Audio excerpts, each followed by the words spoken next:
about how building a leading edge semiconductor operations will build a great future together for generations to come. And on behalf of my 37,000 team members in Intel manufacturing teams all around the world, I want to welcome Ohio to Intel's family. Now let's hear it from the team. Let's roll the video. Intel welcomes Ohio.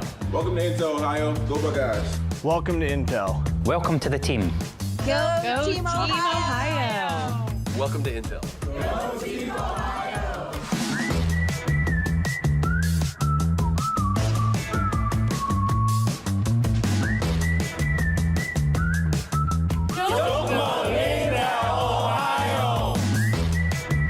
Welcome to Intel, Ohio. Welcome to the family. Welcome to Intel. 我们是一家人。Welcome to the family. OH? You were built for this. Go Team Ohio. Go do something wonderful.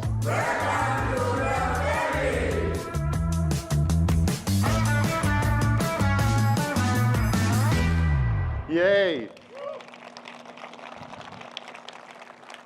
So as you can see from this video, this is our team members all over the world. We're celebrating this union across the company, and we couldn't be happier. The Ohio site joins an international network of Intel's world-class facilities, and we play a critical role in delivering leadership semiconductor products for Intel internal products, as well as our foundry customers. Building a mega site is like building a small city that requires significant infrastructure investments and extensive support services from many of our partners. The two fabs under construction right here behind me, these are going to require concretes that are like building two of the world's tallest buildings, largest skyscrapers in the world, and enough structural steels to build 8 Eiffel Towers. This is the state-of-the-art manufacturing to scale and produce Intel products of PCs, data center, chipsets, networking, devices, and the world is counting on us, as well as the foundry customers, to really support their own design using Intel's process technology. All of this will require a diverse team of highly trained engineers, technicians, delivering millions of chips every day. For this initial phase, we're starting to hire 3,000 high-paying jobs for Intel employees that are technicians and engineers, all the way from starting out of community colleges to PhDs. And we will also be hiring all the supporting infrastructure, such as 7,000 or so construction jobs. And of course, we're going to attract our supplier base. Many of them are here today.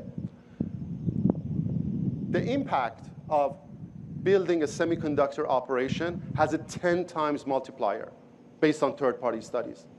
So this is very, very exciting. And later in the program, my good friend and colleague, our Chief People Officer, Christy Pambianchi, she's going to share the exciting details about Intel's commitment to the workforce development here in Ohio. Building the fab is one thing. Another thing is make sure we have a pipeline of talent. And with leadership comes responsibility. Intel plans to build a silicon heartland, and by being role models for highest standards of sustainability. When it comes to electricity, water, and waste, Intel will not miss a beat. We are going to be the role model, and Intel has been a leader for sustainable semiconductor manufacturing for decades, designing and constructing our buildings in accordance with the US Green Building LEED standards. Intel uses 100% renewable electricity across our US operations.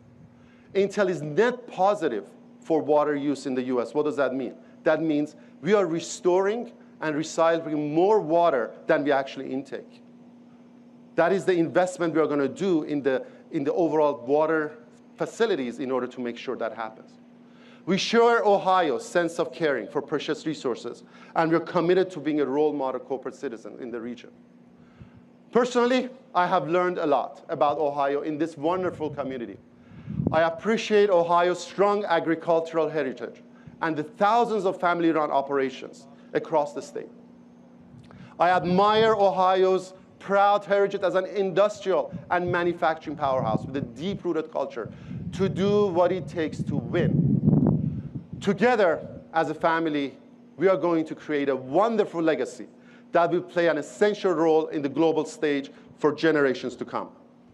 So I say, Ohio, let's build.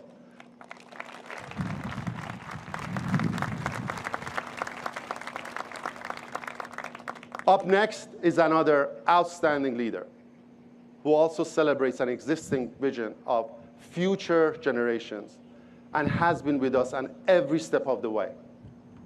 Please help me to welcome my good friend, Ohio's own Lieutenant Governor John Husted. Please.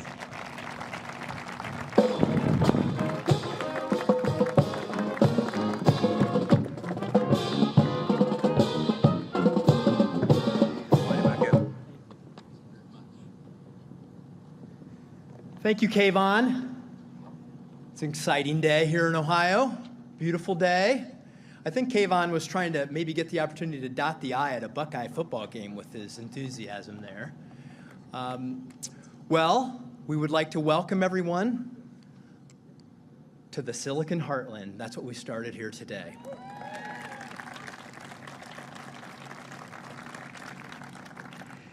And I know back in January, we shook the world when Intel announced that they had chosen Ohio to build the most advanced semiconductor manufacturing facility on the planet. I was at the Lieutenant Governor's Conference yesterday. I heard from a lot of Lieutenant Governors across the country. We're a little jealous about that. It was wonderful. Ohio won. We celebrated. And we're about to break ground, and it's time to deliver on the promise of building a massive semiconductor production facility and supply chain right here in Ohio. Delivering on Ohio's promise is critical. Let me describe what I believe is at stake. Our work in Ohio will determine whether America's economic and national security will be strengthened by creating a stable supply of computer chips. Exactly. Incredibly important. It will determine how Ohio fulfills the promise of becoming the center of high-tech manufacturing in America, so our children and grandchildren will never have to look beyond Ohio for great career opportunities.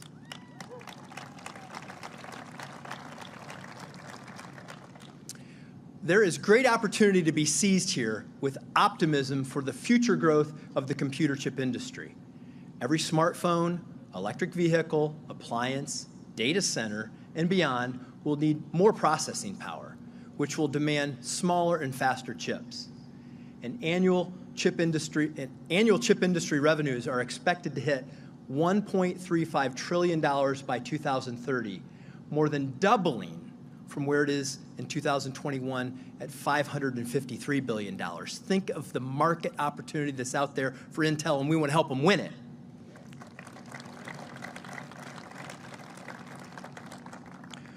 Winning Intel's investment wasn't secured by chance. It was won through great collaboration with the private sector and leadership in government at the local, state, and federal levels. And today's groundbreaking is not the end of that collaboration. It's only the beginning. As I often say, those who collaborate best are the ones who win. We here in Ohio have been pulling together as a team with our higher education institutions, career tech, and high schools, businesses, and legislators to ensure that we can collaborate on securing the workforce needed not just for Intel, but for their growing list of 169 suppliers across 29 Ohio counties. Ohio's state and local governments still must build highways, roads, water systems, sewer treatment facilities to accommodate the enormous scope of this project. Ohio's construction industry, and I know there are a lot of you out there today, the leaders of that industry and the workforce must build the project on time and within budget, right? We're going to get it on a budget. Ohio's educational institutions must adapt to shape a workforce that will need more engineers, technicians, machinists, electricians, pipe fitters, sheet metal workers, and construction workers. The good news is the skills that most of the workforce will need to qualify for these jobs can be earned at local high schools, career centers, community colleges, and even through an apprenticeship. There's still much work to be done at the state and local government economic development level to secure the supply chain of the semiconductor industry for Ohio. This will involve talking to businesses, identifying sites, training the workforce, building out the infrastructure to accommodate the businesses that will be moving here or expanding here in our state. And we're ready to do this. Local governments will need to plan for this growth in a way that provides for a mix of residential housing, green space, amenities, and the industrial and commercial businesses that will consist of the communities, will be consistent with the community's aspirations. They will lead. Ohio is ready for the challenge. It's time to get to work and win. And I want to introduce now one of those winners, one of the winning collaborators on this team, JP Nassif, the president and CEO of Jobs Ohio. JP?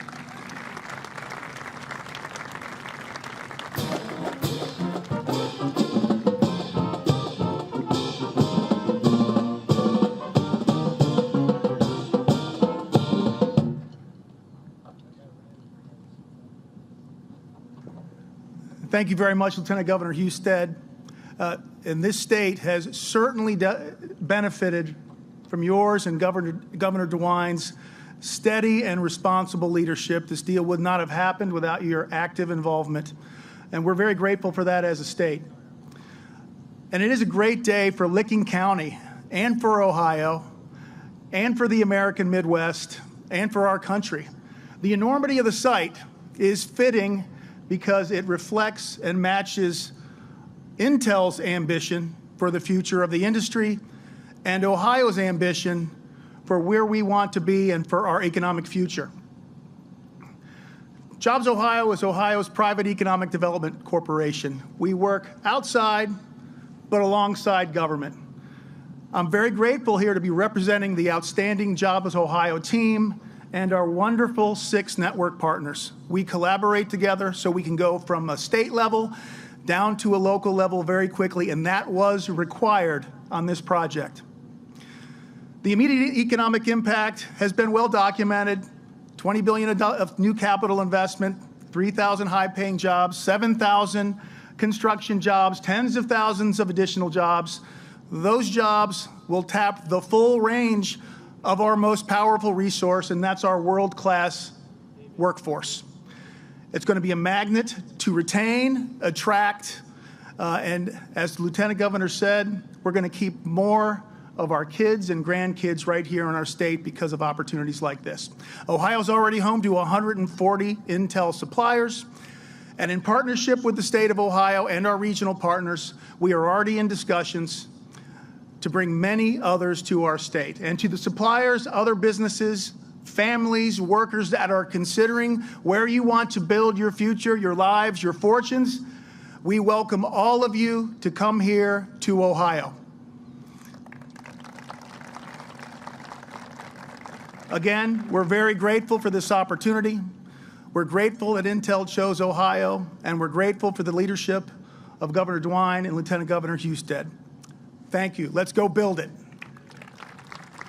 And now, one of our wonderful partners that Kayvon referenced earlier, who's going to work with the Jobs Ohio team and the state of Ohio and the local governments and the academic institutions to build the workforce, Ms. Christy Pombianchi.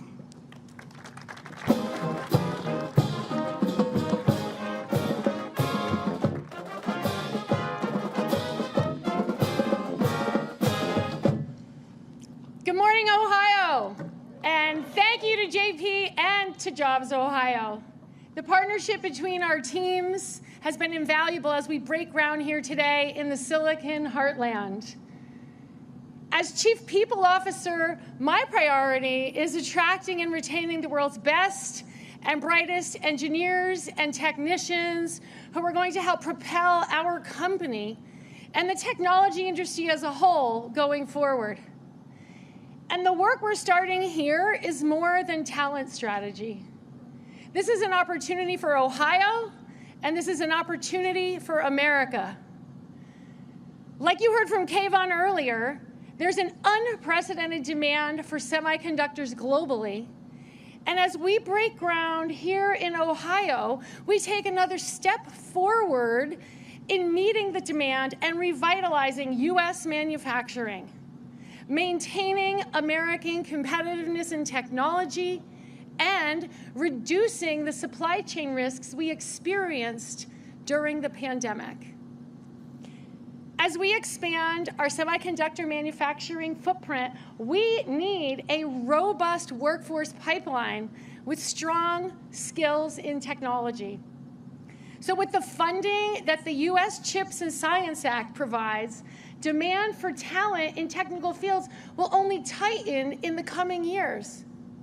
In fact, the Semiconductor Industry Association recently suggested that these incentives could add as many as 280,000 jobs to the economy, and that's just in one industry. At Intel, we already plan to create over 6,700 high-tech jobs supporting the current expansions we have in the United States, including the project here, over the next few years. And this expansion will create a ripple effect, adding tens of thousands of jobs across our ecosystem and our partners. But with this expansion, we have to invest in education now to ensure that we have the talent that we need to fulfill this project, as well as help the U.S. regain its leadership position. So leading-edge chip factories are actually made by the people within them. A fab is an ecosystem with a diverse, reliable workforce that includes trade workers, highly skilled trained technical workers. It includes engineers, relevant degrees in science, technology, engineering, and mathematics fields. Earlier this year, I had the honor of announcing Intel's intent to invest $50 million directly into Ohio higher education.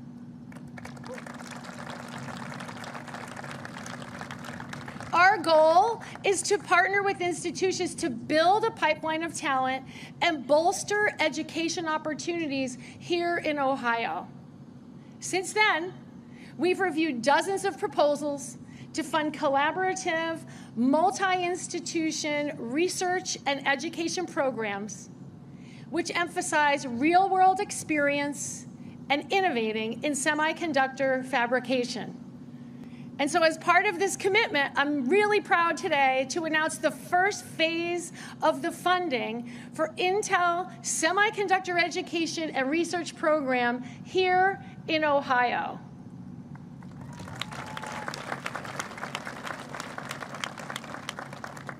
Under this first phase that we're announcing today, we're providing $17.7 million funding 8 proposals from leading institutions and collaborators in Ohio. These 8 proposals involve more than 80 higher education organizations across Ohio, and we expect to be able to support nearly 9,000 students pursuing degrees at the associate, bachelor, or advanced degree levels.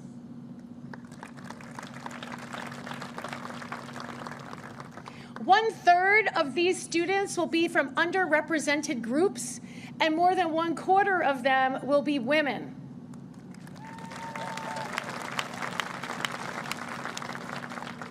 And Intel will support at least 1/4 of these 9,000 students with scholarships.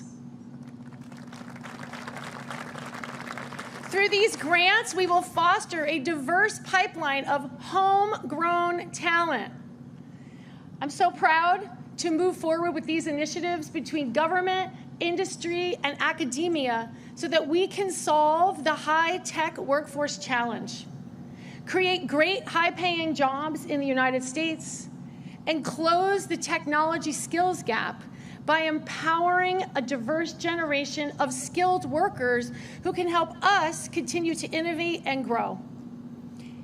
At Intel, we create world-changing technology that improves the lives of every person on the planet. And we can only do that by closing the technology skills gap and creating a robust pipeline filled with the talented and diverse technologists of the future. Thank you so much for your time today. Now let me introduce our next guest. He's a scientist, a scholar, an evangelist for innovative thinking, and as president of this and the CEO of the Center of Science and Industry here in Ohio, he's shepherding the leading science center to its next iteration in a legacy of success. Please welcome Dr. Frederick Bertley.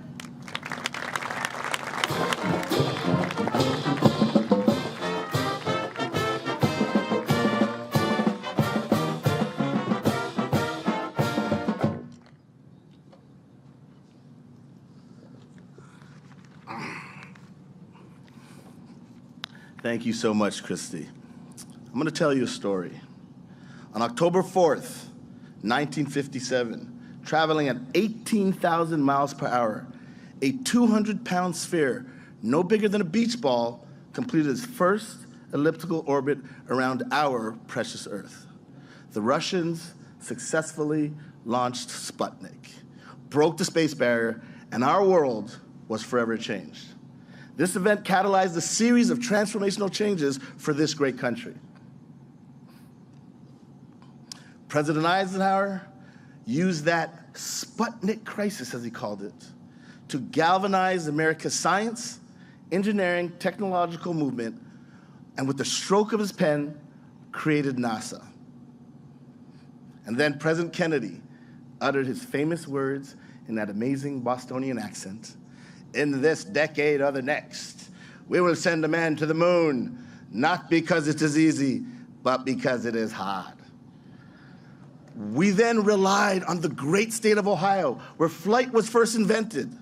The state that birthed the great Senator John Glenn, who became the first American astronaut to circumvent the Earth.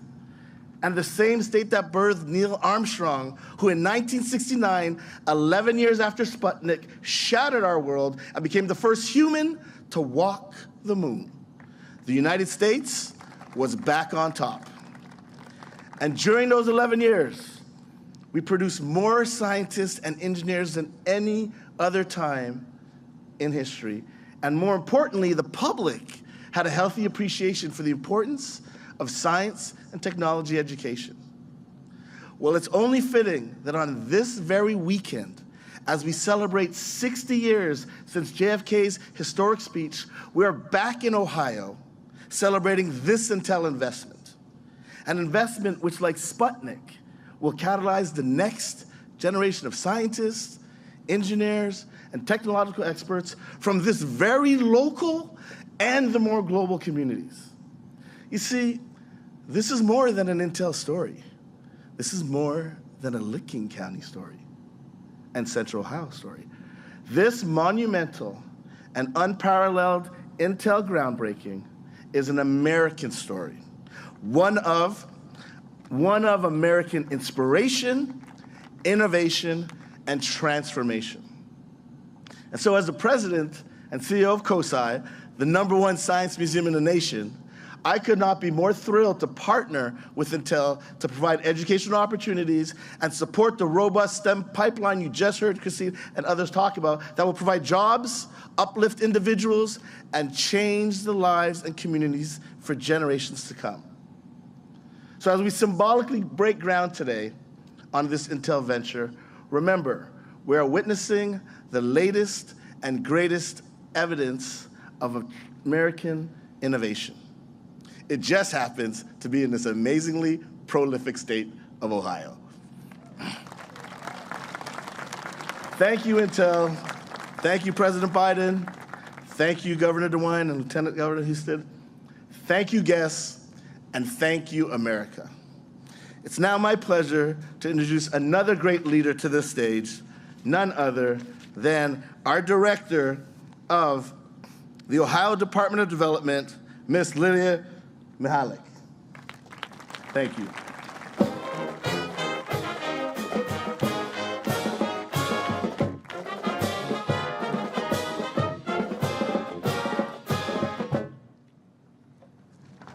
Well, thank you very much, and good morning, everyone. It is so thrilling to be here with all of you today to join in this incredible celebration. It, as always, is a beautiful day here in Ohio, and you can really sense the energy and the excitement that's quite frankly been building for this project for months. In collaboration with Intel and our partners at every level in this state, we've been moving quickly since our announcement in January to be able to get to this point. And it's no surprise, because swift, bold action is what Intel and Team Ohio are all about. Be bold, think big, innovate. That is the attitude of the DeWine Husted administration, and I know for a fact that this culture of leadership was a very critical factor in Intel's selection of Ohio. Intel could have gone anywhere, but they chose Ohio because we have all the right assets. Living here is affordable, our economy is thriving, and this administration is investing in things that make Ohio the best state to live, learn, work, and play. As Governor DeWine has said, our goal every single day is to make Ohio the land of opportunity. And the arrival of Intel presents so many new opportunities.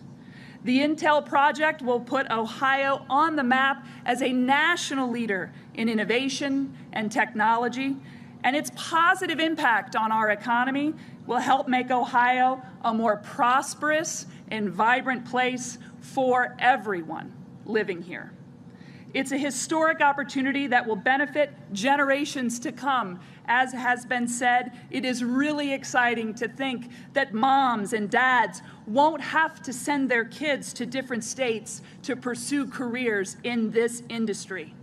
Instead, they can stay put, build their future, and raise their families right here in the Buckeye State. This new era in manufacturing begins with Intel and will lead to more high-paying jobs for Ohioans, more money being spent in Ohio, and of course, more people calling Ohio home. As a result, the Ohio that we know and love today, well, it isn't going to be the same. It's going to be even better. And today's groundbreaking sets that transformation in motion. I'd like to thank Governor Mike DeWine, Lieutenant Governor John Husted for your leadership, as well as Intel and all our partners at every level who have and continue to work to make this project a success. It is so rewarding to see what we can achieve together. What we have here in Ohio is simply amazing, and we are so proud to have Intel as a part of our thriving community. OH! Very good. All right, well, now it's my pleasure to introduce a great champion of this project and a wonderful partner of this administration and of the future workforce for the state of Ohio, Dr. David Harrison from Columbus State Community College.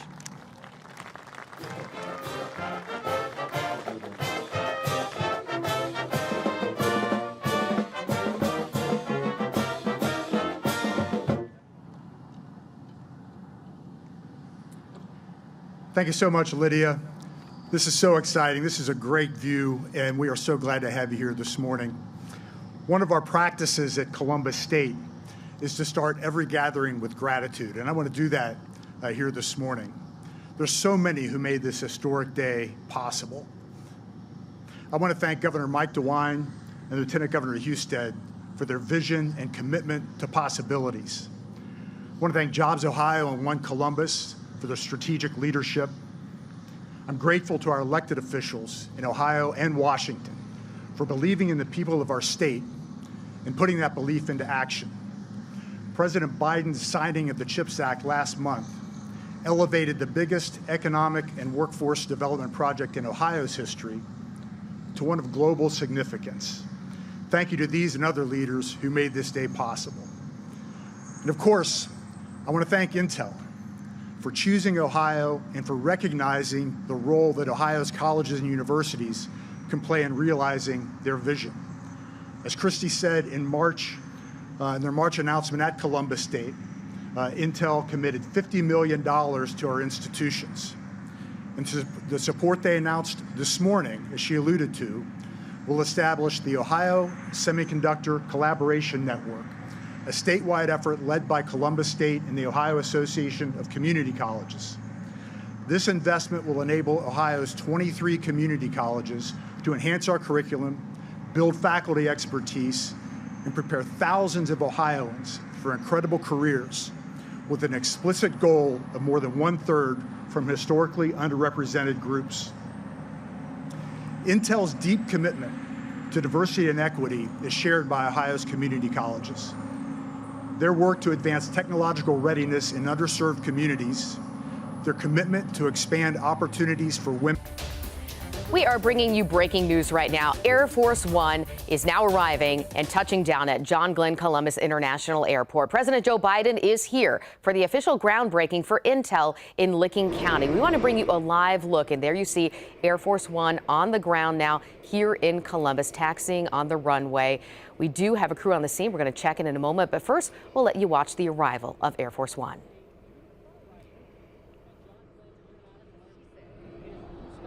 Not a cloud in the sky. The sun is shining bright, and so too is the future for the state of Ohio.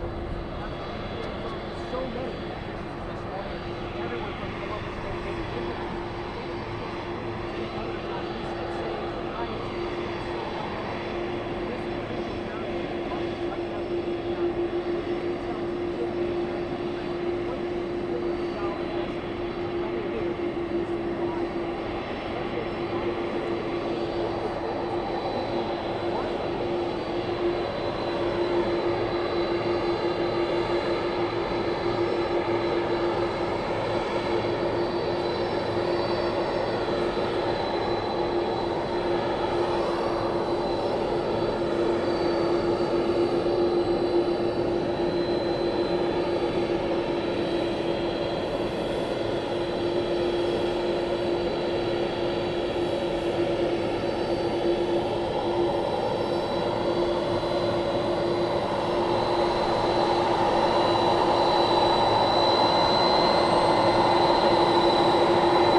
Oh no, it's definitely.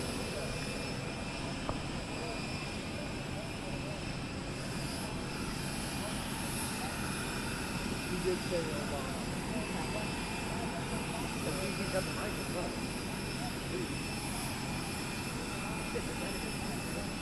I don't think you can do that when it's live.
Well, there you see the steps ready to go for the president's arrival from Air Force One at Columbus, or John Glenn Columbus International Airport. 10 TV's Lacey Crisp is there at the airport. She's joining us now live. Brittany, I can tell you the president is just a few minutes behind schedule, which is kind of common for a president to be landing here at Columbus Airport. Now, what I can tell you is Columbus Mayor Andrew Ginther is here on the tarmac ready to greet the president. I'm also told that Dr. Jill Biden is likely to be traveling with the president today. Now, President Biden is expected to land here, then head straight to the groundbreaking of Intel's new $20 billion semiconductor manufacturing facility. President Biden has repeatedly referred to the Intel site in Licking County as the field of dreams. Now, Biden signed the CHIPS Act in early August, paving the way for Intel to move forward with that facility. The act offers more than $50 billion in incentives for companies to research, develop, and make computer chips in the United States. The incentive could create a massive impact, not just in Licking County, but really the whole state of Ohio. So for right now, all eyes are on Air Force One. As you can imagine,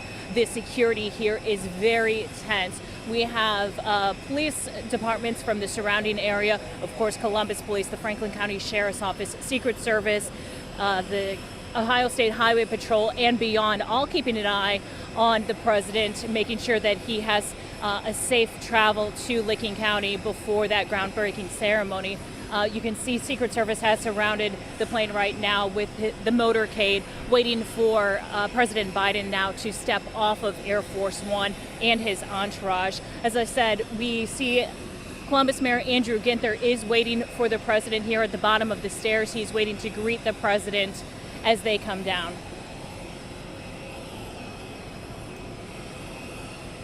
All right, Lacey, thank you so much. Have you seen any other local dignitaries there other than the mayor? I know probably many are in Licking County right now.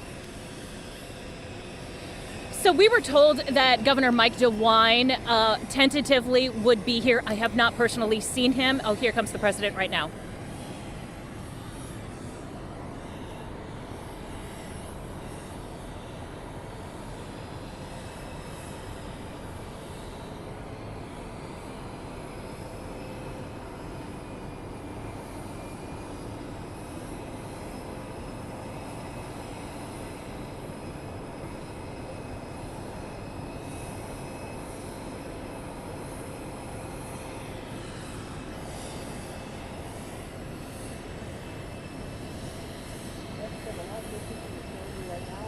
We do see some of the members of Ohio delegation.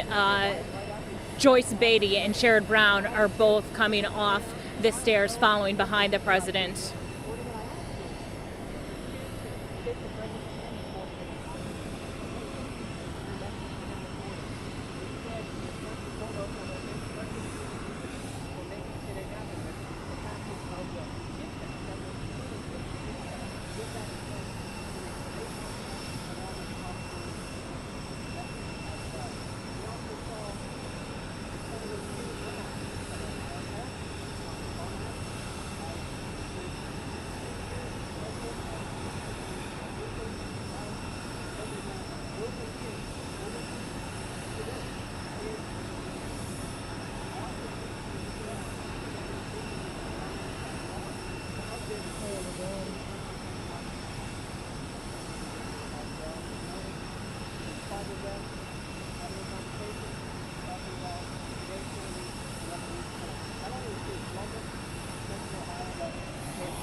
Well, good morning, everyone. We are breaking into your coverage to bring you this live look from John Glenn Columbus International Airport, where you see right there Air Force One. President Biden just arrived, landed, stepped off those stairs and got into one of those vehicles, the Beast, taking away right now to head to that big Intel groundbreaking celebration in Licking County today. Now, when he arrived, he stepped off the plane and was greeted by Columbus Mayor Andrew Ginther and his wife. Also with him on Air Force One were Senator Sherrod Brown and Congresswoman Joyce Beatty, who also are headed to the event. Both of them are set to speak as well. We've been following this moment to moment since the arrival on the ground there, and we will be following the event already in Licking County underway. We'll be bringing you live coverage of that starting today at 10 TV News at noon.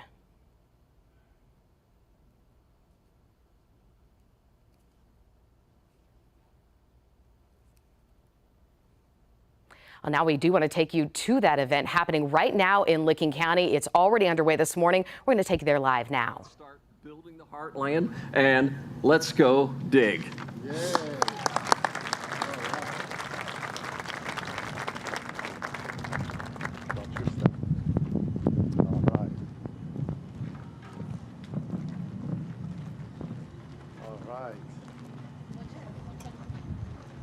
Here we go. Well, there you see that big event underway. It looks like they're about to do the actual official groundbreaking here shortly. If we want to take a moment and wait for this, everyone lining up with the shovels to do the little turning of the dirt to officially break ground here. So we'll tune in and let that happen. Governor. Yeah.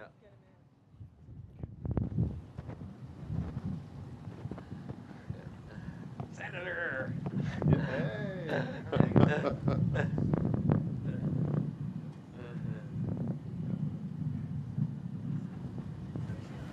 Okay, ready? 1, 2, 3. Let's dig. Woo! All right. Yeah, we got a lot of moves. We have more work to do back there. All right, the big moment there. We will have more from this big event here in Ohio with the president coming up on 10 TV News at noon. You can also watch live right now on our digital stream. All right. Thank you. All right.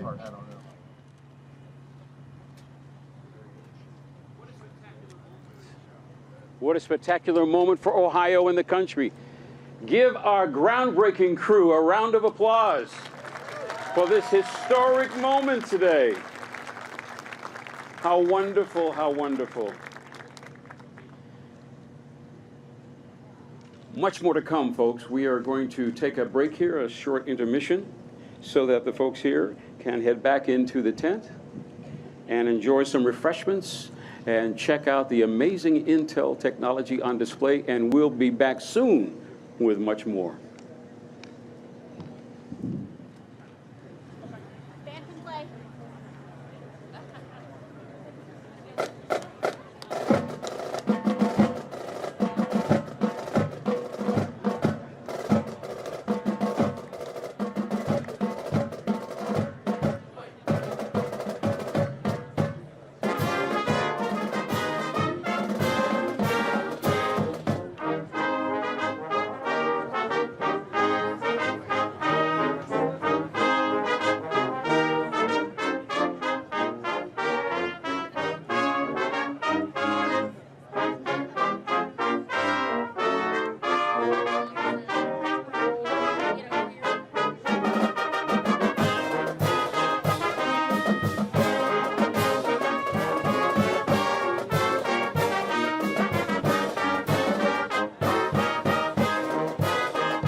begin our program.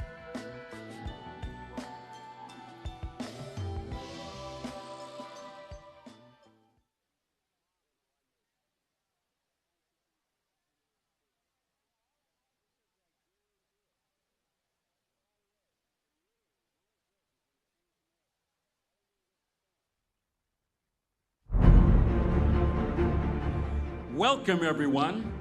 We are coming to you live from Licking County, Ohio, to celebrate an amazing moment in history.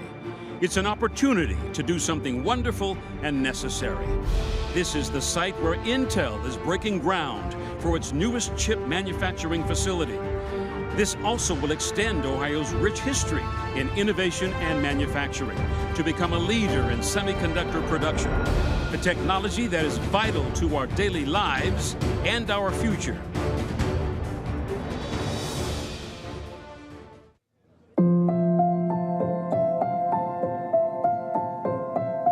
From this beautiful land springs great opportunities to do something wonderful, led by strong people across a unified community.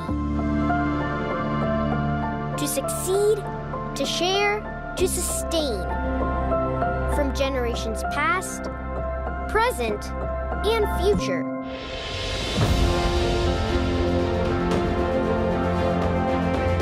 These legends are made, not born. Putting the heart in heartland. Our newest journey for our future begins right here, together.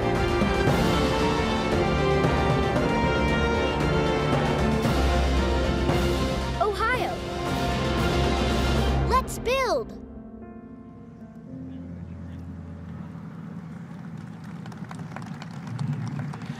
Let's continue our groundbreaking celebration now with the next part of our program. Please welcome back to the stage Kayvon Esfarjani.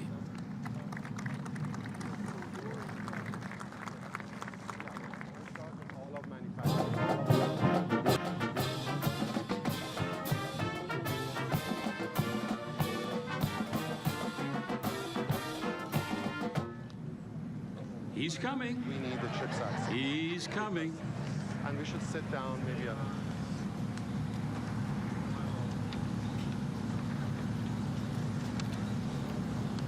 We so appreciate you being with us today. It's been just a wonderful, wonderful moment for the state of Ohio, Licking County, all of us. There's so much hope and promise that is coming with Intel's build here. We appreciate you all. Would you like to hear from the best damn band in the land? Hit it.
about one more?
Thank you, band. We appreciate you. Please join me in welcoming the governor of the great state of Ohio, Governor Mike DeWine.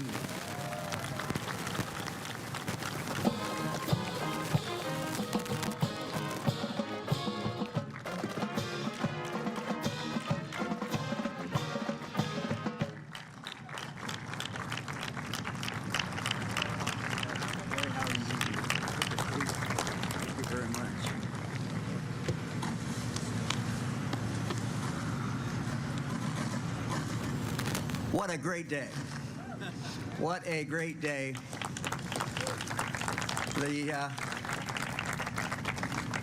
The president will be here in a moment. I normally would acknowledge him and welcome him to Ohio, and I will do that. To Senators Brown, Portman, members of Congress, state and local officials, and members of the Ohio State Legislature. We celebrate today a great victory for Ohio, but an even greater victory for our country.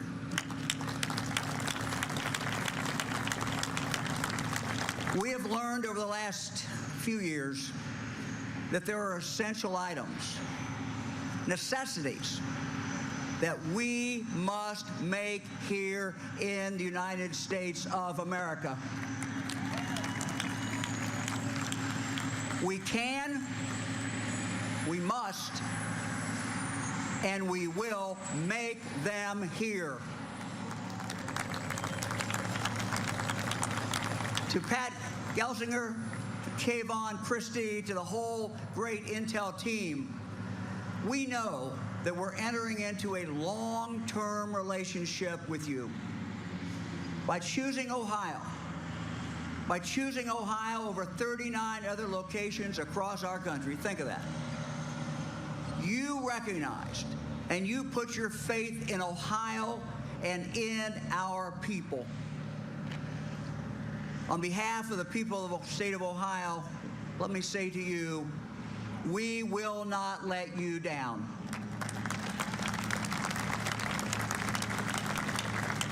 To my fellow Ohioans, this is an historic moment for the Buckeye State. By choosing Ohio, Intel has recognized what we have known all along, and that there is simply no better place to raise a family than Ohio. No better place to live. No better place to start or to grow a business. And no place that provides more opportunity than the state of Ohio.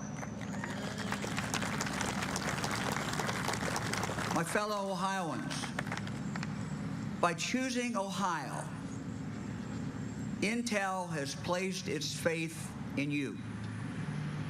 They have placed their faith in our women and our men who are building these fabs right now. There is a children's book It's titled, They Build the Dream. And to the men and women who are out there today and who will be here for years building, we say thank you. Thank you for building that dream. And to those who are the Intel suppliers and the suppliers of the suppliers and on, we thank you. You also are building that dream. Intel is placing their faith also in those who are teaching the next generation of Ohioans and those who are preparing them for the jobs of the future. Because for all our other assets, our greatest asset is our people. Ohioans are the heart of the new Silicon Heartland. Just think about it. Today, at this moment in Ohio, today, right now in Ohio, there are young men, young women attending our 14 public universities and others in our 74 private liberal arts colleges and universities, studying mechanical or industrial engineering, other things, all of whom may one day work here at Intel or in some other great Ohio high-tech job. Just think of it. Today in Ohio, there are young men and women in our 23 great community colleges studying microelectronics or electronic engineering technology who will one day work here as manufacturing technicians. Think about it. Today in Ohio now, there are young men and women in our 50 career centers, high school career centers, studying the STEM disciplines, who will one day work here in a wide variety of occupations, from high-tech manufacturing and cybersecurity to also the skilled trades, electricians, pipe fitters, HVAC technicians, sheet metal workers, who will, in the future, be building the 3rd and 4th fabs, the 5th and 6th fabs, and the 7th and 8th fabs, and on and on. My fellow Ohioans, this is a great victory. This is a great victory, and it is just the beginning. In the days and months and years to come, there will be many more victories in Ohio because we are investing in and preparing our young people and our older people for the future. A future that is bright, a future that holds great promise, and a future where all Ohioans can live their American dream.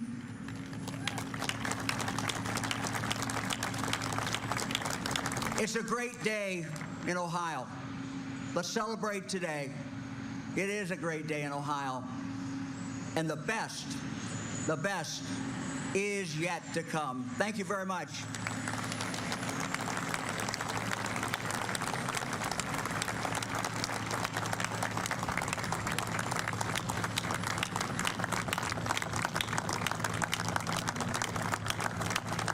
Thank you, Governor DeWine. Appreciate your remarks today.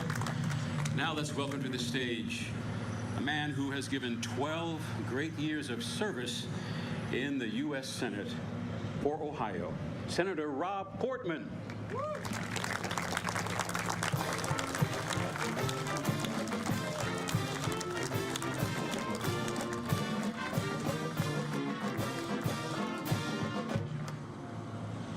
Thank you very much. And what do you think about this gospel choir and the best damn band in the land? I like my walk-on song, guys. I'll take that with me everywhere I go. It is awesome to be here this morning with everyone to celebrate a huge victory for Ohio jobs and for Ohio's future and our country's future. as we break ground for the world's most advanced semiconductor fabs in the world. Unbelievable, creating this ecosystem that will be the Silicon Heartland. There are many to thank and congratulate. President Biden, who made his way to the Buckeye State today. I can't wait to hear what the walk-on song is going to be for him. I think I know what it is. Governor DeWine, who just spoke, Lieutenant Governor Houston, Senator Brown, Representatives Balderson and Beatty, and other House colleagues who are here, members of the Ohio House and Senate who provided important legislation for the incentive package, local officials, Dr. Johnson, economic development professionals, those professionals like JP and Kenny worked their heart out. But most importantly, today, congratulations to the people of the great state of Ohio. It is your victory.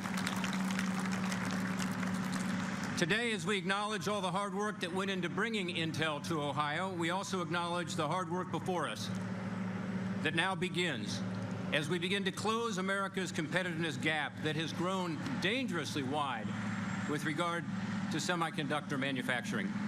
I'm really proud that Ohioans will play an important role in closing this gap. Special thanks to CEO Pat Gelsinger and his Intel team for the confidence they have shown in the people of Ohio.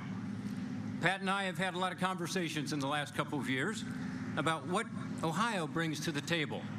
And I will tell you, as a Midwestern farm kid, he got it instinctively. He understood that our Midwestern values, hard work, resourcefulness, a legacy of manufacturing, and a willingness to embrace technology fit exactly what Intel needed. Incentives from the governor, the state legislature, and the local community didn't hurt. But honestly, every state had an incentive package. Ohio's pro-jobs, pro-business environment that Governor DeWine and the state legislature have nurtured helped. And the new federal infrastructure law helped. And the new federal infrastructure law. But folks, none of this works without the skilled Ohio workforce that they need. Now it's up to all of us to earn the confidence that they have shown in Ohio, and we will.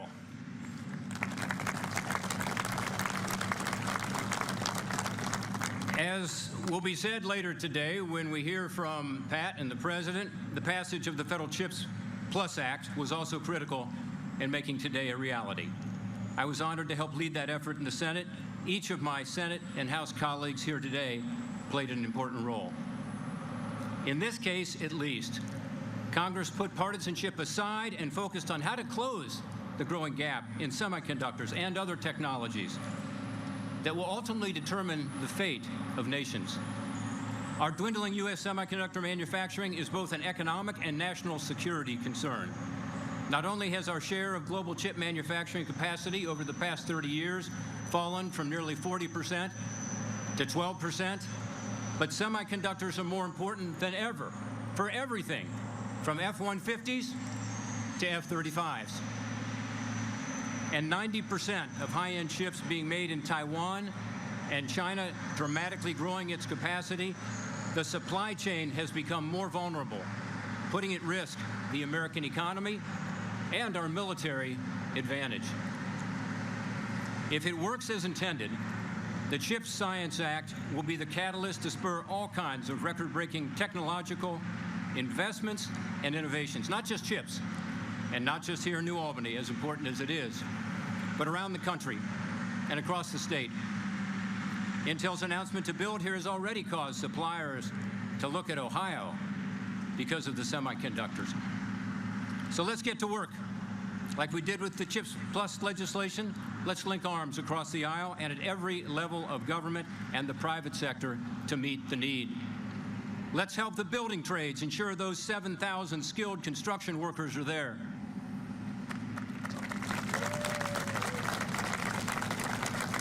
Let's help Intel ensure that 3,000 skilled employees that they need and thousands of additional workers at suppliers across this state and region are there with the skills they need.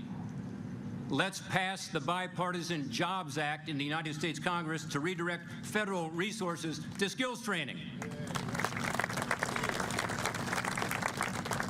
If we all continue to work shoulder to shoulder as we have, this investment has the potential to be transformational for Ohio and to help America continue to be at the forefront of technological innovation, and thus continue to be that beacon of hope and opportunity for the rest of the world. Thank you, and Godspeed.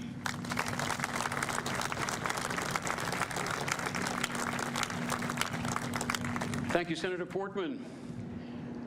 Now we'd like to bring to the stage a man born in Mansfield, Ohio, and has been serving in public service since 1975, Senator Sherrod Brown.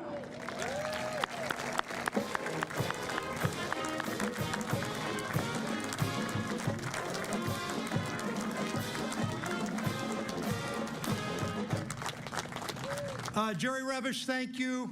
Milton Ruffin School of Music and Fort Hayes, both, I think. I'm not sure. Maybe not. And the best band in the land, good to see you all.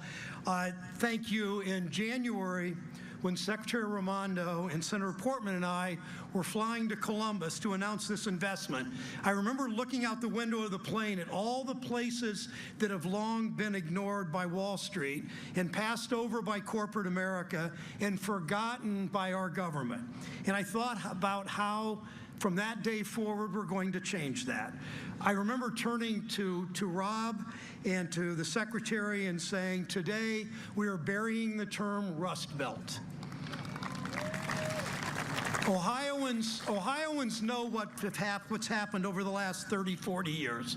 Corporations searched the globe for cheap labor. First, they went to anti-union states, closing down plants in Mansfield and Cleveland and Akron and Circleville, and moved to anti-union states in the South. They lobbied for tax breaks and bad trade deals to move more manufacturing jobs overseas, always in search of lower wages. Wall Street rewarded them for it over and over and over again. America invented the semiconductor, as you know, yet today 90% of them are made overseas. Pat, all of you, that stops today.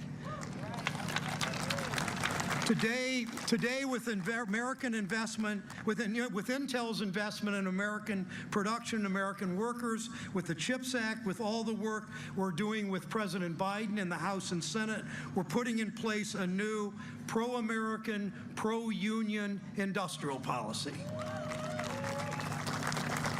The technology of the future won't just be developed in America. We're really good at that. We've done that for generations. It will be made in America, in the industrial heartland, in Ohio, all over this state, Central Ohio and going out from here, where we built the engines of progress for generations. In this state, we have the history, we have the talent, we have the ingenuity, and finally, we have a federal government that recognizes that. This is what so many of us have been working for our whole careers. Good paying jobs, American supply chain, work for thousands and thousands of building trades workers. You know, when you love this country, you fight for the people who make it work. And today we break ground on an investment in our greatest asset in our country, American workers. Thank you. Thank you, Sherrod. Sherrod Brown. Our next speaker is a native of the Columbus area, and we so appreciate her. She's also the chair of the Congressional Black Caucus. May I present Representative Joyce Beatty. Thank you so much, Jerry Revish, and certainly to Fort Hayes and the Milton Ruffin Jazz Ensemble, the Ohio State Band, best damn band in the land. Let's give it up for them. It is indeed an honor for me to be here today on this historic day. You have heard so much about why we are here and what is happening in Central Ohio. But let me just paint a picture for you. Today, on September the 9th, with this backdrop, we say thank you to Intel, my good friend Pat Gelsinger. We say thank you to the United States Congress and the U.S. Senate. because it was 30 days ago, on August the 9th, that the President of these United States signed the CHIP Act. There was a lot of blood, sweat, and tears that went into this, but we knew what was good for this nation, for our national security. We knew what it would say to the great state of Ohio for jobs. It is a partnership that not often we can come and say, thank you, business leaders. Thank you, elected officials, Democrats and Republicans. Thank you, labor leaders. Thank you, community leaders. Thank you to the women, the minorities, and Black Americans who will share in this historic day. It gives me great honor as chair of the Congressional Black Caucus to share with you that we are the largest caucus in the United States Congress. And every one of my members, Pat, proudly voted for the CHIPS Act. And it will make a difference here and across the nation. So I say to you as our guest today, be proud for this historic day. It will make a difference when we think of the National Science Foundation. Director Ponce, thank you for your innovation and technology and believing in what we do. But most importantly, it is not often for a little Black girl from Ohio to be able to ride on Air Force One with the President of these United States to come home. So, Mr. President, I say thank you for letting me be on this ride and this journey with you. And most importantly, we owe him a big gratitude for understanding the value and for making sure that he is here today. He said, I would not miss this. An opportunity to speak to everyday people, an opportunity to say that I believe in the future, because there will be thousands of thousands of thousands of thousands of thousands of thousands. You get my drift? Redundancy makes you remember it. Of jobs that's going into this site. Jobs that will pay six figures, jobs that will take our students from universities and put them in this space, jobs that will be with laborers, skilled workers, engineers, and other people in non-traditional fields. So my message is to you, the two most powerful words that I can say. And that is Intel, my colleagues in the House and Senate, the governor, to all mayors here, to our two senators, and to Senator Brown, who I traveled with here, the two most powerful words I can say, thank you. But before I walk off, timing is everything. Please look to the aisle and you will see Congresswoman Eddie Bernice Johnson, who is the chairwoman of Science and Technology and led this. Welcome, my friend, all the way from Texas to be here today. Thank you, God bless you, and just in case you didn't remember, yes, I'm Congresswoman Joyce Beatty, and I approve this message. Thank you, Congresswoman Beatty. Please welcome to the stage the Chief Global Operations Officer, Intel, Kayvon S. Jarbani.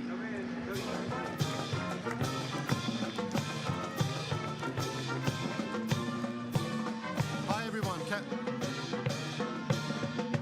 All right, folks, first of all, I'm going to keep this very brief. Most of you heard from me earlier today. There's no place better for me to be than here in Ohio today. We have an amazing project that's going to be going for us. We're going to build, the advanced semiconductor manufacturing, state-of-the-art manufacturing right here behind us. The tractors, as you see, are happening. We're going to make this so amazingly successful. But with that, it's not just building the factory. It's going to require us to make sure that the pipeline of talent, collaboration with our universities, and of course, no better person here than, of course, the biggest advocate for this project since day one, our good friend, the president of Ohio State University, Dr. Christina Johnson. I want to welcome her to the stage here for her to exchange some words with you. Thank you.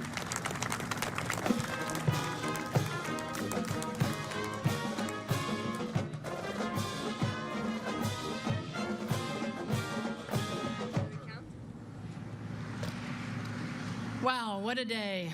Mr. President, CEO Gelsinger, elected officials, and special guests, I'm so proud to be here today sharing this platform with not only you, but the Fort Hays Milton Ruffin Gospel Choral and the best damn band in the land. And I'm also so proud of the role that The Ohio State University and all the colleges and universities played in making this groundbreaking a reality. Most of you are probably familiar with Moore's first law, Intel's co-founder Gordon Moore's accurate prognostication that the number of transistors on an integrated circuit will double every 2 years. And thanks to companies like Intel, since I was a chip designer in college, we've watched those transistor line widths shrink from microns to nanometers and soon to angstroms, and the power of our devices increase exponentially. If you want to calculate my age, I just gave you all the facts. You may not be able to, however, or may be aware of Moore's second law, which predicted a harsher reality, that the cost of semiconductor processing facilities would also grow exponentially. So getting the United States back in the business of manufacturing state-of-the-art computer chips domestically is a breathtakingly capital-intensive and ambitious proposition. It requires a revival of that powerful private-public partnership of industry, government, and academia that has defined this country's best efforts in science and engineering since World War II. Today, we're celebrating Intel for having the vision to make this historical capital investment in Licking County. But we also thank President Biden, Commerce Secretary Raimondo, and the United States Congress for supporting American semiconductor manufacturing, design, and research, and for helping to even the playing field with the CHIPS and Science Act of 2022.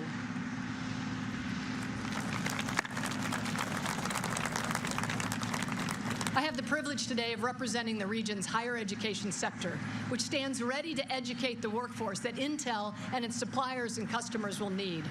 At the same time, we support new advances in semiconductor technology through our research.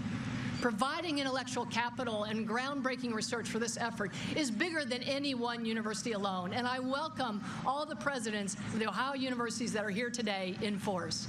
We've come together to create a network of colleges and universities and community colleges into a 12-university and college Midwest regional network focused on doing our part to foster a semiconductor ecosystem here. I want to thank Intel for its contributions to that workforce, education, and research, including pledging $50 million in direct support for Ohio colleges and universities, as well as another $50 million that will be matched by the Science Foundation for grants nationwide. And thank you, NSF Director Seth Panchanathan, who is here. Just today, Intel announced a $17.7 million investment in 8 projects in Ohio. And in addition, $4.8 million of that $17.7 is for the Advanced Semiconductor Fabrication Research and Education, or CAFE, that Ohio State will lead. We are so fortunate in Ohio to have political leadership that understands the importance of knowledge and in technology-intensive industries to our state's future, as well as the role higher education plays in developing the ideas and the people for those industries. I'd like to thank Governor DeWine, Lieutenant Governor Husted, Senators Portman and Brown, our congressional representatives, our Ohio Senate, our Ohio House, and all our elected officials. We couldn't do this without you.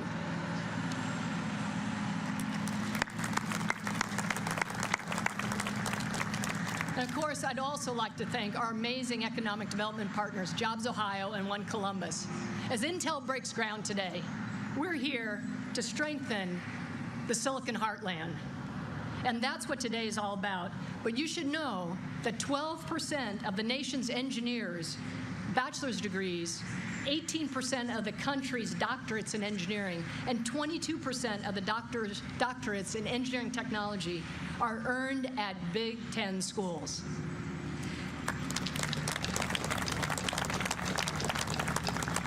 Those engineers will no longer need to head to the coast for cutting-edge jobs.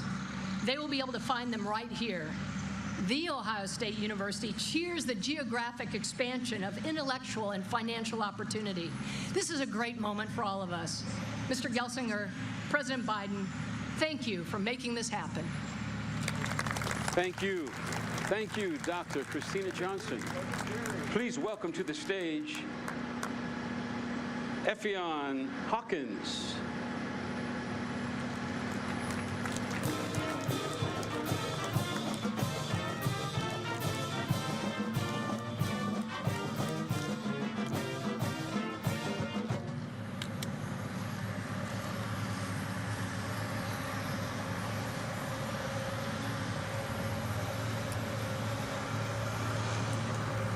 Good afternoon, everyone. My name is Effion Ibakase Hawkins, and I am a student at Central Ohio Technical College, working towards my associate degree. Intel's CEO, Pat Ginsler, grew up next door, right in Pennsylvania, and started his career as with an associate degree from a community college. That's why I'm personally excited to be here celebrating with you all, because students like me, we have an incredible opportunity thanks to Intel. Please join me in welcoming Intel CEO, Pat Ginsler, to the stage. Thank you so much.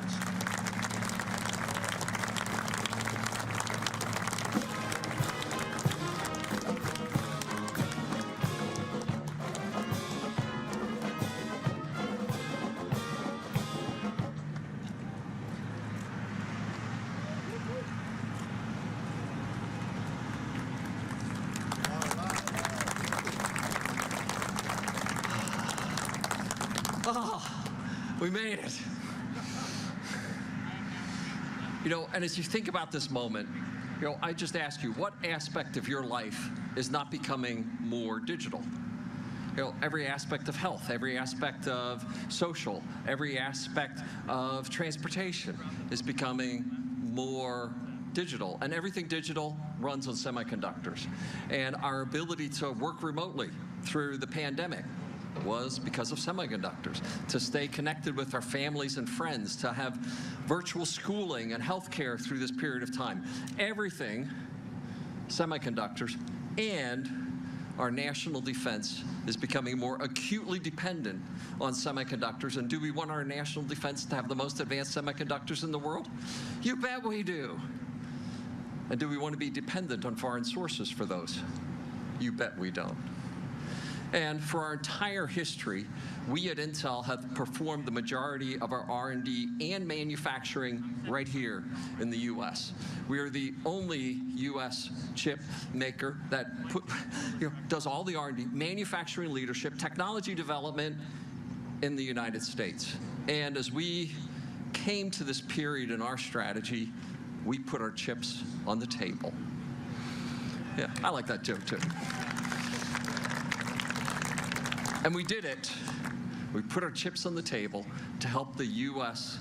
regain its manufacturing heart, as well as unquestioned technology leadership. And our partnership in Ohio is off to a great start. And under Governor DeWine, Lieutenant Governor, we just feel, come on down. Ohio wants us.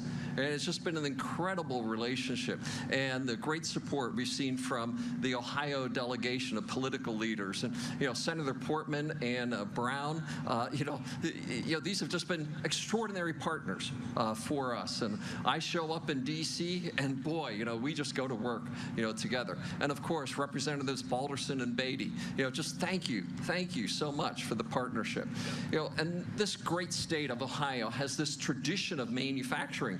You all like to build stuff, and that's exactly what we're going to do together. We are going to build the most advanced stuff in the world right here in Ohio.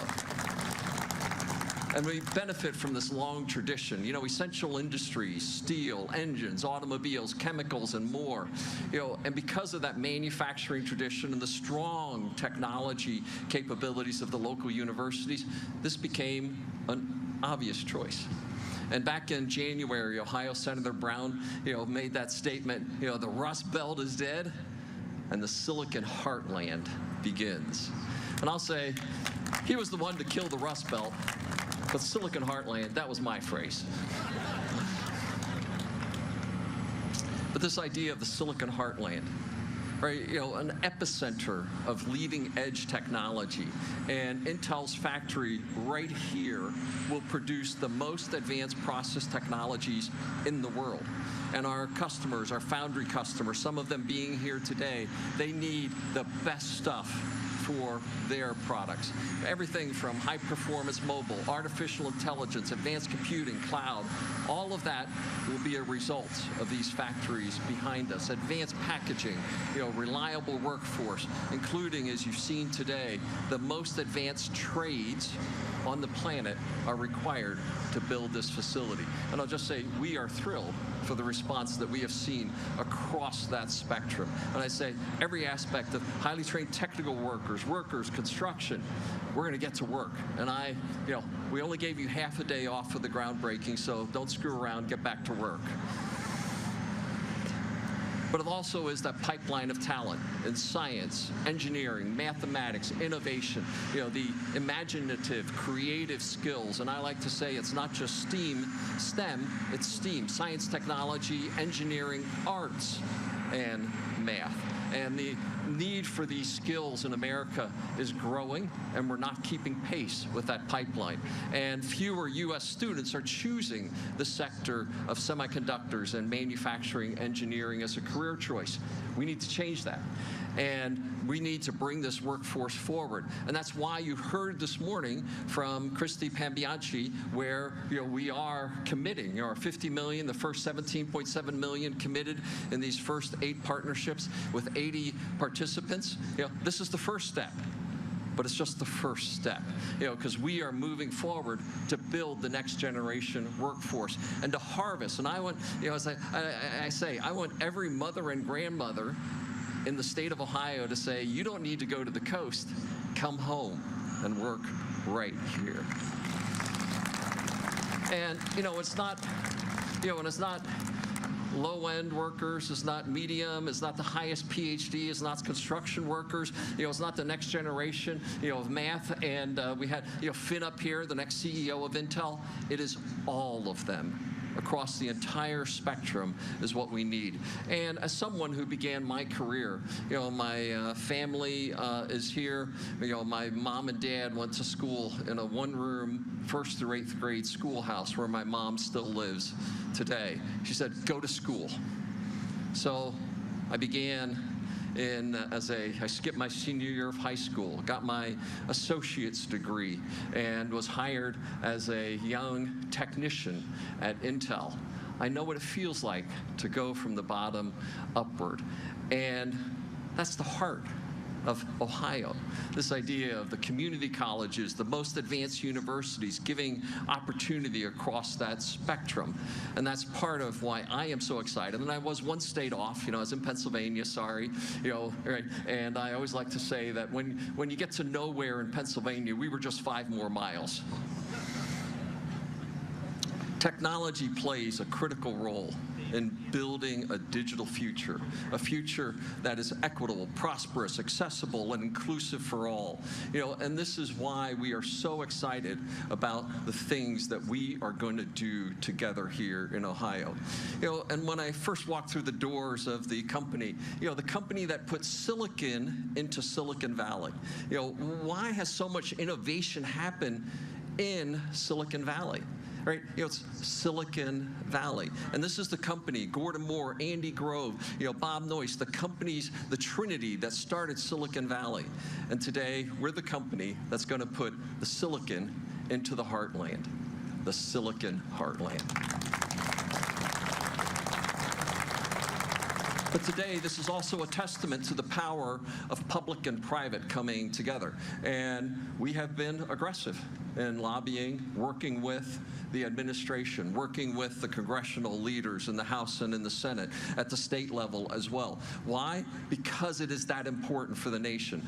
And I'll tell you, the passage of the CHIPS Act, the most seminal piece of industrial policy legislation from World War II, we all together deserve to celebrate this moment. And I just say thank you all for all who helped make this most critical legislation happen. And I just say, regardless of political affiliation, this is a proud moment where we reached across the aisle and we got something really important done. But I'll just say, we would not be here, right, without our political leaders. We would not be here without the President and his leadership, Secretary Raimondo, Secretary of Commerce, all of these working to bring this across the finish line. And of course, it was a bipartisan bill. How often do you hear that today? Senators Schumer and Cornyn, Representatives Matsui and McCall as the sponsors for the act. And we were thrilled that we, Intel, had a part to play in making that legislation happen.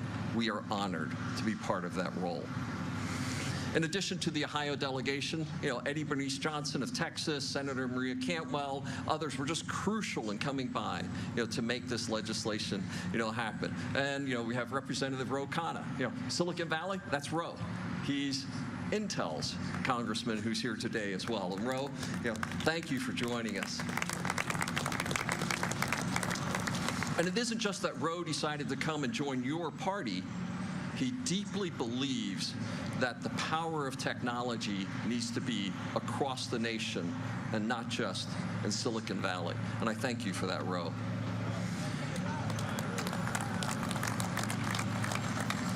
And with that, it is my honor, an honor that a farm kid from Pennsylvania should never even dream of, the honor to say the following words. It is my pleasure to introduce the President of the United States. Please join me in welcoming President Biden.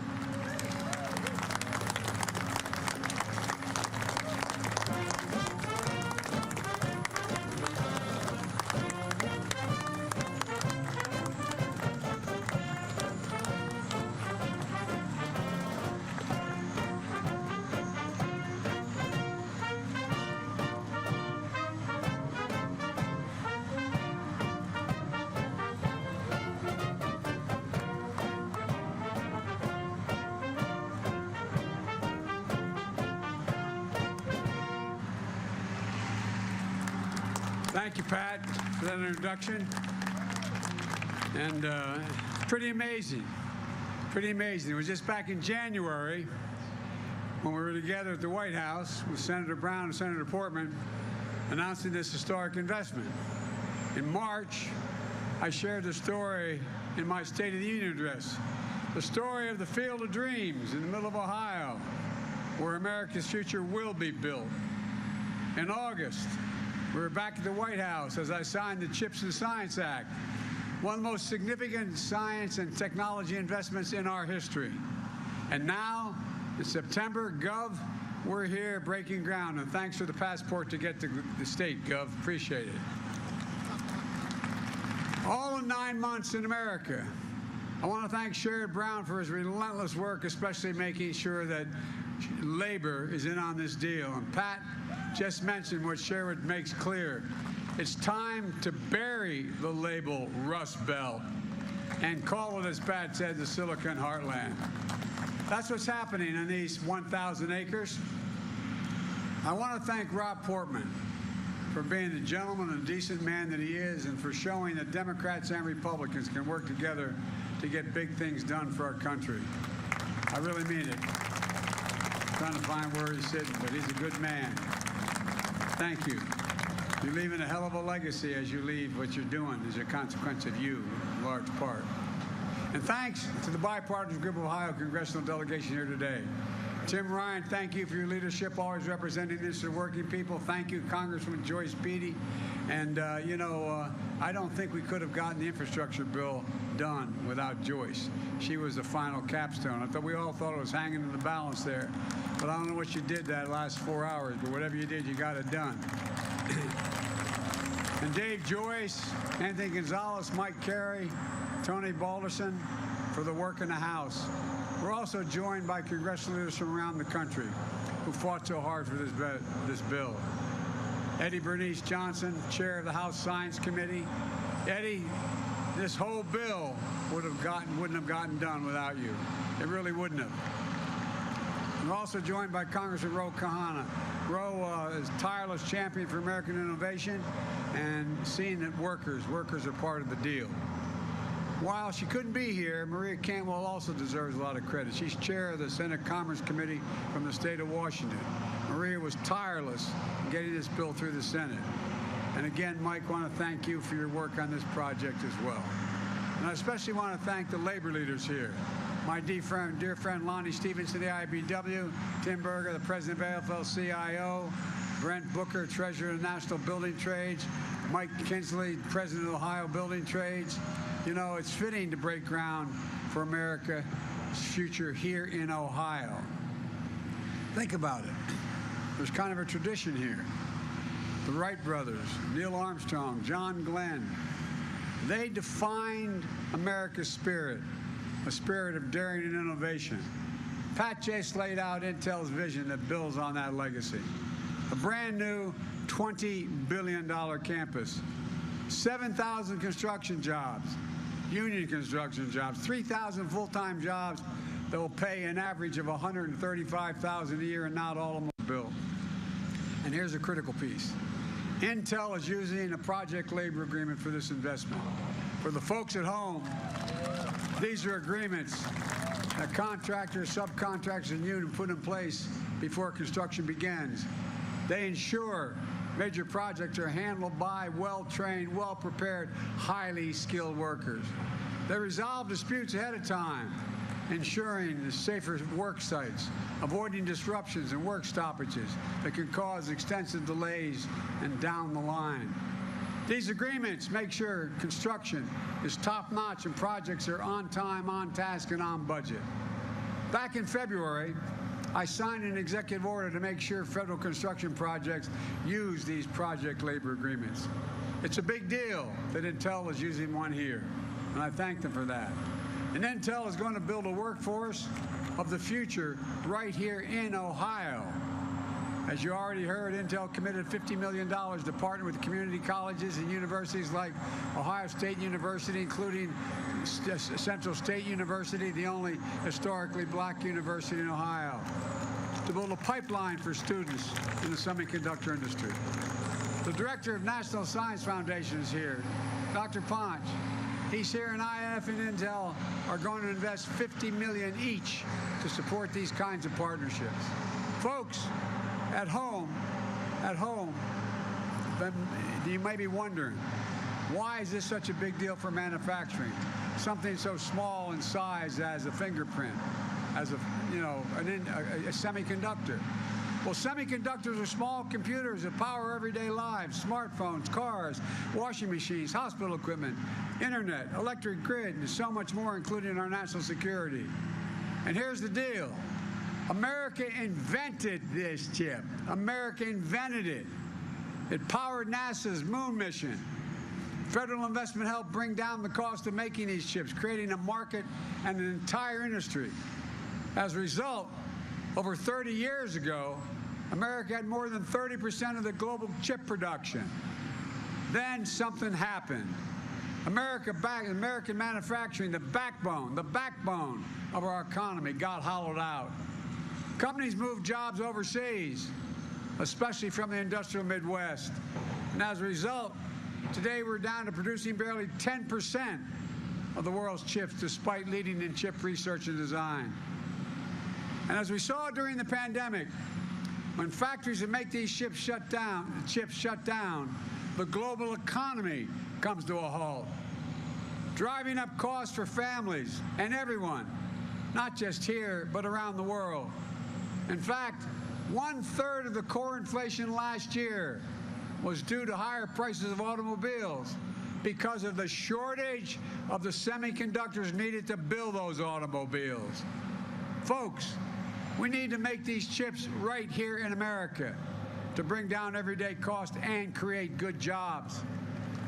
Don't take my word for it. You heard Pat.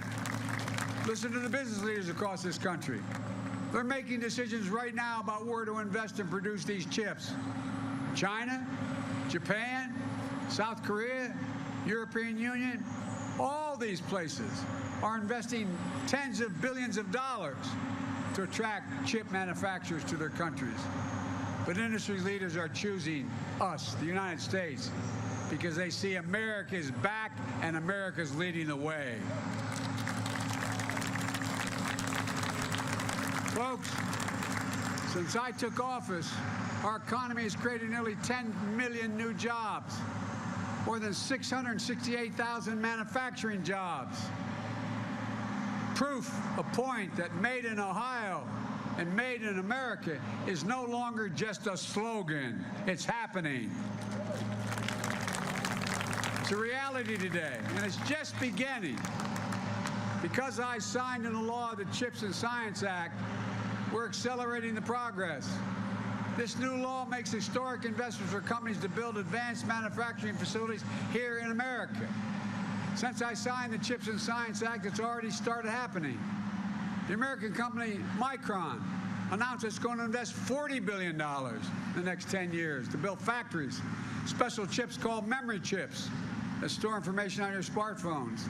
That's going to create 40,000 good-paying jobs and increase America's share of the memory chip market 500%. Two other companies, Global Foundries and Qualcomm, announced a $4 billion partnership to produce chips in America that would otherwise have been made overseas. Qualcomm is one of the world's largest designers of chips and planning to boost production by up to 50% over the next 5 years. Today, in North Carolina, Wolfspeed is investing $5 billion to make chip devices for electric vehicles that are going to create 1,800 good-paying jobs over 5 years. Folks, the future of the chip industry is going to be made in America. Made in America. And folks at home should know the manufacturing of these semiconductors connects countless small businesses and manufacturers into a supply chain that's going to thrive, all because of this law. Imagine if we had more of these kinds of factories across the country. This law makes that a reality. It matters. All of this is in our economic interest, and it's in our national security interest as well. Earlier this year, I went to Lockheed's factory in Alabama. They're making the Javelin missile that we're supplying to Ukraine to defend itself against Putin's unprovoked war. We need semiconductors not only for those Javelin missiles, but also for the weapon systems of the future that are only going to be more reliant on computer chips. This goes well beyond commercial need. Unfortunately, we produce zero of these advanced chips in America. Zero. And China's trying to move way ahead of us in manufacturing now. It's no wonder, which is somewhat unusual, that the Chinese Communist Party actively lobbied U.S. business against this law. Basically, you want to do business in our country, don't do it there. The United States has to lead the world in producing these advanced chips, and this law makes sure that we will. And to be clear, the CHIPS and Science Act is not handing out blank checks to companies. I've directed my administration to be laser focused on the guardrails that will protect taxpayers' dollars. We'll make sure the companies partner with unions, community colleges, technical schools to offer training and apprenticeships, and to work with small and minority-owned businesses as well. We're going to make sure that companies that take taxpayers' dollars don't turn around and make investments in China to undermine our supply chain and national security. You know, we have the power. We have the power to take back any federal funding if companies don't meet these requirements. The law also requires The companies build these semiconductor facilities by Davis-Bacon prevailing wage, so people can live with a little bit of breathing room. And this will ensure tens of thousands of new construction jobs and high-paying jobs, and more often high-paying union jobs. And not only will companies use these funds to buy, but they cannot use these funds for stock buybacks and issue dividends.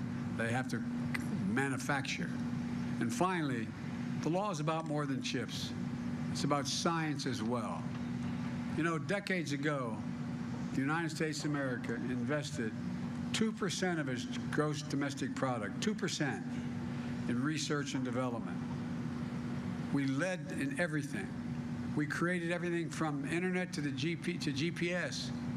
Today, we invest somewhere between 7/10 but less than 1% in research and development. The United States of America. We used to rank #1 in the world in research and development. Now we rank #9. China was #8 a decade ago. Now China's #2. And other countries are closing in fast. The CHIPS and Science Act moves us up once again. It authorizes funding to boost our research and development investment back closer to 1% of our GDP. That's the fastest single year of growth in 70 years, but it's still not enough. We're going to make sure we lead the world in industries of the future, from quantum computing to artificial intelligence to advanced biotechnology. Think of the things and the kinds of investment we deliver. Vaccines for cancer, cures for HIV, inventing the next best thing that hasn't even been imagined yet. That's who America's always been. There's something that's really important. We're going to make sure that any company that uses federal funding for research and development to invent new technologies will have to make that technology here in America. And that means we will invent it in America and make it in America. And we're going to make sure we include all of America. We're going to support entrepreneurs and technology hubs all across the country, including historically black colleges and universities, minority-serving institutions, tribal colleges. We're going to tap into the greatest competitive advantage we have, our diverse and talented workforce that's urban, rural, and suburban. Folks, I've asked Pat and many other leading businessmen leaders this question. When the United States decides to invest in considerable resources in a new industry that we need to build, does that encourage business to invest as well? And the answer is yes. Overwhelmingly, ask any major business person, because they say if we think it's worth investing in and we're putting tax dollars into it, it has an increased possibility of being usable, workable. Federal investments attracts private investment. It creates jobs. It creates industries. It demonstrates we're all in this together. And I believe there's another reason why companies are choosing the United States. It's because we're better positioned globally than we have ever been in a long, long time. We've seen a faster, stronger economic recovery than any other advanced nation on earth. I met with one of the leading companies, research companies in South Korea. I asked why they're going to invest billions of dollars in the United States. He said, because you're the most secure nation in the world. We know if we invest, it will be secure. And secondly, this surprised me, you have the best workforce in the world. Folks, and we have the best universities in the world. Dynamic venture capitalist system, a rule of law that protects international property. And thanks to the infrastructure law that I signed with the help of many of the members who are here today, that means better roads, bridges, ports, airports, clean water, high-speed internet. Let me close with this. This is about our economic security. It's about our national security. It's about good paying union jobs you can raise a family on, as my dad was saying, have a little bit of breathing room. Jobs now. Jobs for the future. Jobs now. Jobs for the future. Jobs now. Jobs for the future. Jobs now. Jobs for the future. Jobs now. Jobs for the future. You're going to have make that all cement. You're going to use that as basis to build on, because you need security, you need stability for what you have on top, and you're going to build up stories beyond. I mean, this is incredible. Making a tiny computer chip, the size of a fingertip. They're showing what we've always believed. And I want to emphasize this, and I'll get out of your hair. And I mean this. You've heard me say this for a long time. There is nothing, I mean this from the bottom of my heart, there is nothing, not a single thing beyond our capacity as a nation if we do it together as the United States of America. And that's what we're going to do. This is an inflection point in everything. We're going to look back on this period 20 years from now and say, that's when it began to change. God bless you all, and may God protect our troops. Thank you, thank you, thank you. And Pat, thank you.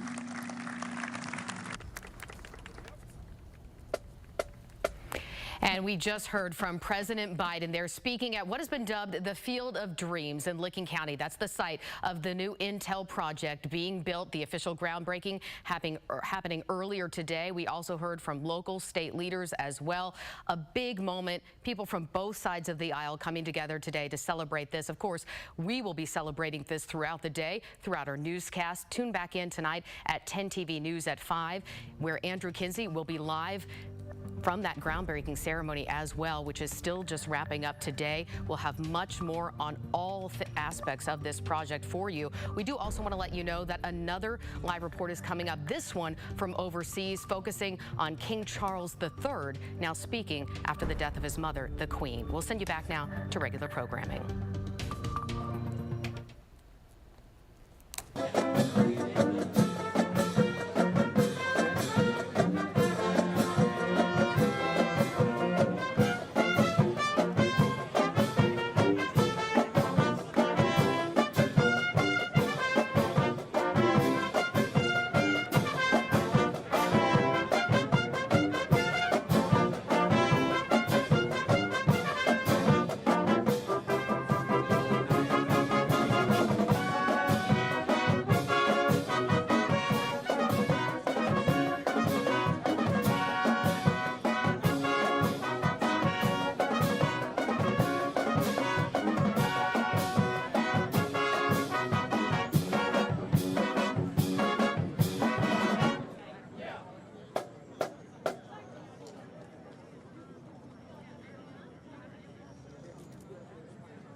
Thank you so much for joining us today.